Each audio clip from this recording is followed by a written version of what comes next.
അന്തരീക്ഷത്തിലെ നേരിയ ഐസ് പാളികളിൽ സൂര്യപ്രകാശം കൊണ്ട് രൂപപ്പെട്ട ഒരു അത്ഭുത പ്രതിഭാസമാണ് ഈ കാണുന്നത്.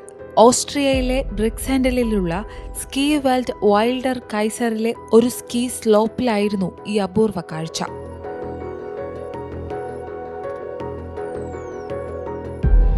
സൂര്യപ്രകാശം അന്തരീക്ഷത്തിലെ സൂക്ഷ്മമായ ഐസ് പാളികളുമായി ഇടപഴകുമ്പോഴാണ് സൺ കാൻഡിൽ അല്ലെങ്കിൽ സൂര്യപ്രകാശത്തിന് അതീതമായ ഈ പ്രതിഭാസം സംഭവിക്കുന്നത്.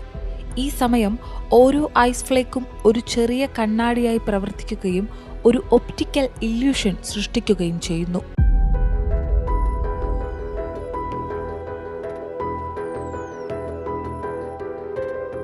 സാധാരണ ചക്രവാളത്തിൽ നിന്ന് താഴ്ന്ന നിലയിൽ ഒന്നുകിൽ സൂര്യോദയ സമയത്തോ സൂര്യാസ്തമയ സമയത്തോ ആണ് ഈ ഒപ്റ്റിക്കൽ ഇല്യൂഷൻ കൂടുതൽ ദൃശ്യമാകുക.